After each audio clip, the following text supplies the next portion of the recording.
lembrar de alguns fatos da sua carreira, fatos engraçados. Ocorreu alguns fatos engraçados? Ocorreram diversos, inclusive esse programa que vocês estão desenvolvendo aqui, esse trabalho de resgate da memória do rádio, ele tem a característica de um programa que foi criado por Jairo Alves de Almeida e professora Marlene Calumbi, que é o programa Anos Dourados do Rádio sergipano.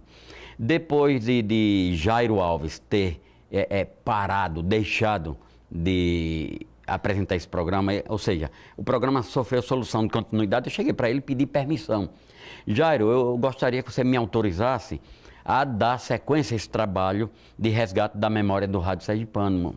Ele não tem problema, pode continuar. Eu preservei 1 hora de programa, a cada 15 minutos o entrevistado, a gente fazia uma pausa onde ele indicava uma música de sua preferência, desde a infância até os dias atuais. Então a gente permeava o programa a cada 15 minutos, onde o entrevistado fazia uma opção, uma indicação musical do seu gosto, de sua preferência.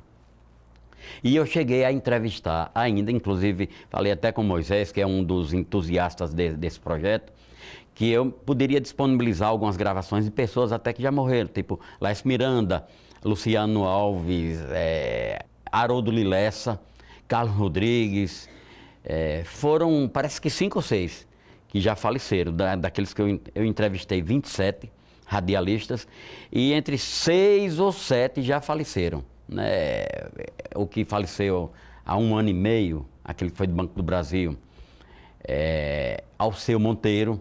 Então eu tenho todas essas gravações em meu acervo pessoal, em minha casa, e posso também disponibilizar para vocês. Mas com relação à sua pergunta, eu fiz todo esse preâmbulo para justificar esse trabalho que vocês estão dando continuidade, que é um resgate primoroso, é uma coisa que vai servir para a posteridade, para aqueles que almejam e que pensam em conhecer um pouco da história do rádio sergipano. É só solicitar do sindicato e vai ter as cópias disponibilizadas no YouTube, como também no museu, né? No arquivo do sindicato. Houve alguns casos pitorescos. Por exemplo, eu a cada final de ano, a cada último sábado do ano, último sábado de dezembro, eu fazia uma reunião com os meus ouvintes, né, aqueles ouvintes mais fidedignos que sempre me acompanharam, para a gente fazer uma espécie de uma confraternização. Nós fizemos no Pia do Yacht Club, nós fizemos no Cotinguiba, nós fizemos em bares e restaurantes, isso logo no início, quando eu idealizei esse projeto de encontro com os ouvintes, onde eu disponibilizava para cada um deles um CD com 20 músicas mais solicitadas ao longo daquele ano. Então era uma forma era um chamariz, uma forma de trazer compulsoriamente o ouvinte para aquele encontro. Além do mais, era um encontro onde todos aqueles ouvintes, eles estavam ávidos em encontrar com outros ouvintes e para fazer aquele intercâmbio, né, se conhecerem pessoalmente, porque isso há cerca de 12, 15 anos, o ouvinte com a sua participação através do telefone era maciça. Hoje, com o advento da internet, com a facilidade de vários aplicativos, de WhatsApp, Facebook, Instagram, então há um contato direto com o radialista através de mensagens, principalmente do WhatsApp. Quase que o contato telefônico, a menos aquele que quer fazer uma inserção, falar no ar com o apresentador, isso acontece. Mas houve uma época eu apresentando o programa Reis do Iê Iê Iê, voltado apenas para a música da Jovem Guarda e hits internacionais, que num lapso de tempo eu recebi quase 300 ligações. Era uma coisa que explodia assim de audiência.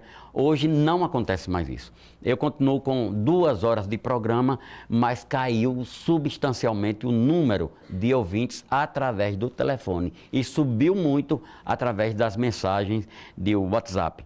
E o fato pitoresco, toda hora estou fazendo um preâmbulo, é que eu não permitia inserção política partidária nesses encontros. Mas claro que alguns pré-candidatos naquela ocasião, inclusive eu até antecipei, eu acho que em 2003, o encontro com os ouvintes, que teria que ser no último sábado do ano, eu antecipei para o final de setembro, antecipando a eleição. justamente para mostrar para todos que eu ia fazer aquele encontro naquela ocasião, onde não haveria inserção política de candidatos. E neste dia foi um número excessivo de pré-candidatos a cargos eletivos. Mas como eles eram ouvintes também de meus programas, eu fiquei até impossibilitado, tolhido de perguntar por que da presença deles ali. Eu não podia fazer isso. E acabaram que, pelo menos 2 deles, fazendo, usando da palavra e fazendo política. Aí é um fato pitoresco, quase que, eu diria que um fato triste, que não deveria ter acontecido, e eu arrebatei o microfone da mão de um deles e acabei com a festa naquele momento. Inclusive, houve uma indisposição muito grande entre mim e ele. Até hoje ele me olha meio taciturnamente, meio de soslaio, porque eu fiz esse tipo de coisa que eu não permitia. E fui aclamado de pé por todos os presentes. E neste dia, nesse encontro, entre 11 horas da manhã e 7h30, 8 da noite, que era justamente esse espaço de tempo que a gente disponibilizava para esse encontro, passaram por lá 1.222 pessoas, 1.222 ouvintes. Claro que eles não ficaram lá o tempo todo, durante todo esse período. Chegava lá, marcava presença, bebia uma cerveja, tomava um refrigerante, saía, ia embora. Houve aquela rotatividade, né? De modo que nós chegamos àquele patamar de teste para saber se o trabalho que nós desenvolvíamos era justamente correspondido por parte do ouvinte, e eles deram esse testemunho. Vamos lembrar se algum fato histórico que aconteceu na sua carreira? Aconteceu em Sergipe, no Brasil, no mundo? Não, fatos históricos, isso sempre está acontecendo, né, corriqueiramente, mas como a minha linha não é aquela linha de jornalismo investigativo, eu até evito. Claro que eu sempre abri o programa dando as principais manchetes dos jornais dominicais, né, de Sergipe, do Brasil e do mundo, através da internet. Eu só me limitava a isso. Eu, às vezes, queria até fazer um determinado comentário pertinente a essa ou aquela manchete, mas eu me segurava e não fazia, para não dar uma conotação de jornalismo investigativo, de muito blá blá blá, de muita cobrança. Então, houve realmente diversos fatos históricos, mas eu me limitava apenas a fazer a linha que eu sempre me predispus a fazer. Um fato triste que marcou sua carreira, houve algum? Houve, eu diria que houve sim, o falecimento de ouvintes muito ligados a gente, né? Diversos ouvintes, até porque a linha que eu sempre me propus a fazer e que faço até hoje é aquela linha de música do nosso cancioneiro popular, da música do passado, aquela música que insistimos em chamar música de qualidade.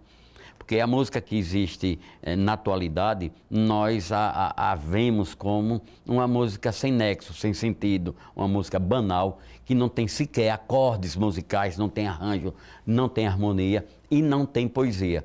Então nós sempre preservamos aquele estilo de música do passado, e geralmente quem gosta de música do passado são aquelas pessoas com a faixa etária, digamos, acima de 40, 50, 60, 80 anos. Então, eu adquiri muitos ouvintes com a faixa etária muito alta, e ao longo dos anos sempre está falecendo um ou outro ouvinte que sempre teve por mim, sempre nutriu por mim uma grande simpatia, um laço de amizade muito grande. O futuro do rádio, para você, o que você acha? Para onde? Que caminho ele vai tomar? Eu acho que o rádio, ele degringolou muito. O rádio atual, se você estabelecer um discernimento com o rádio do passado, houve uma queda muito grande no que diz respeito a apresentadores. Claro que nós temos bons e ótimos apresentadores, mas só que numa escala diminuta, um número pequeno. No passado, você pegava um cast de apresentador da Rádio Cultura, da Rádio Liberdade, da Difusora, que é a PRP, e você elencava ali todos os radialistas com nomes potentes, né? Nomes pomposos, né? De respeitabilidade em nossa sociedade. Hoje nós temos bons radialistas, mas numa escala bem menor, e acho que a partir do momento que o rádio teve a sua grade de programação fracionada, com a participação, com o ingresso de vários evangélicos, de igrejas pentecostais, evangélicas, católicas, eu acho que enfraqueceu muito o rádio. Até porque muitos deles, não são todos, usam para o benefício próprio, para o benefício político partidário, de modo que houve um esvaziamento, houve um afastamento. E um outro detalhe também que compromete o rádio é justamente o radialista, o profissional, não ter o emprego assegurado, o contrato assegurado por parte da emissora. Se você procura uma emissora hoje, eles não têm um emprego para lhe dar, mas eles oferecem o espaço e diz, cai em campo, vá vender, que você vai ganhar em cima de comissões daquilo que você produzir. Então eu acho que a coisa está extremamente deturpada.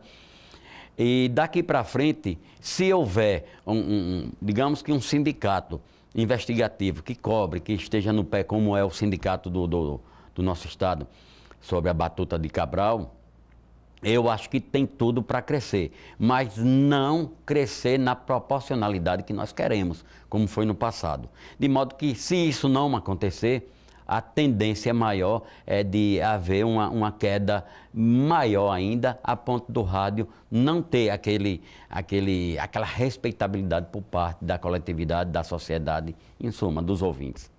E o rádio, o que ele representa em sua vida? O rádio representa muito para mim, muito.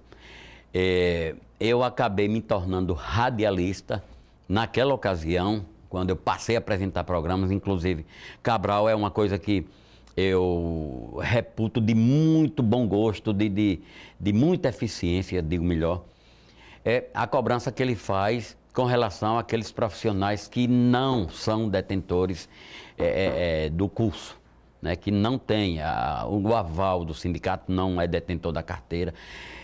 Na ocasião, quando eu comecei, o Cabral cobrava muito a minha entrada, o meu ingresso no rádio, porque eu não tinha a DRT, não era um radialista.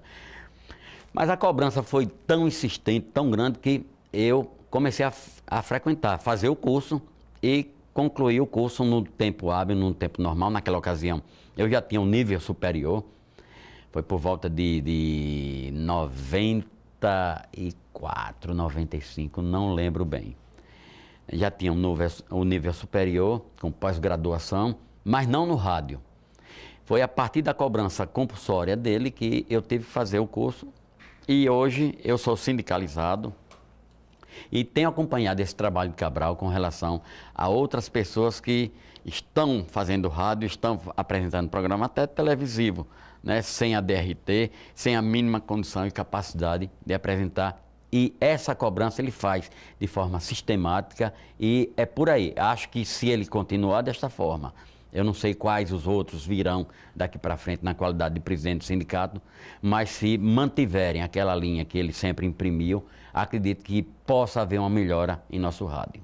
Você já começou a comentar agora há pouco, mas eu vou fazer a pergunta novamente para a gente registrar, sobre esse projeto do sindicato de resgatar a memória do rádio.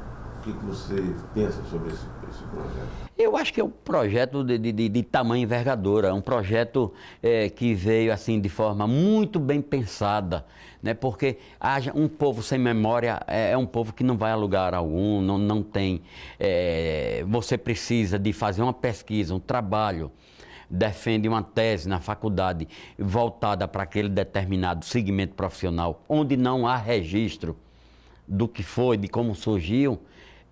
Eu acho que a tendência é justamente de você passar de forma desapercebida. Então, eu acho uma coisa grandiosa. Acredito que vocês devam fazer esse tipo de entrevista, esse tipo de resgate com todos, pelo menos os que estão na vida terrena ainda, vocês devem fazer, ainda que depauperado, claudicantes, doentes, em cadeira de rodas. Eu acho que vocês devem trazer para cá, porque cada um deles tem a sua história a contar. E isso aí vai servir de suporte mais tarde para a posteridade, para outras gerações poderem se espelhar, pelo menos naquele que, esse ou aquele que pense em ingressar na carreira do jornalismo, do radialismo, possa se espelhar num dos radialistas do passado através dessa memória. Para a gente encerrar, deixo o seu registro à vontade. Se você quiser deixar para registro. Bem, o que eu deixaria como registro, como mensagem, é que esses jovens, esses que estão militando hoje nas faculdades, nas universidades, principalmente de forma direcionada àqueles que fazem radialismo, jornalismo, que é um campo muito amplo, é um campo onde haverá capacidade de absorção de todos, mas, como nós falamos e colocamos aqui, por consequência de várias problemáticas, isso aí pode até impossibilitar que algum desses jovens realize seus sonhos por consequência desses problemas que eu registrei. De modo que não esmoreçam, continuem de peito e fronte erguidas, sempre enfrentando os problemas, que todos nós haveremos de vencer um dia através do estudo, do ensinamento, embora que parco, mas cada um tem que fazer por si. Se você não tem uma educação de boa qualidade, mas você pode absorver todos esses problemas e fazer um mergulho, uma coisa onde intrinsecamente você vai avaliar, analisar e sentir, bom, se eu tenho capacidade de desenvolver, mesmo ainda que a cultura oferecida, a educação oferecida pelo país não seja de muito bom grado, mas eu tenho capacidade própria e vou vencer, e vence.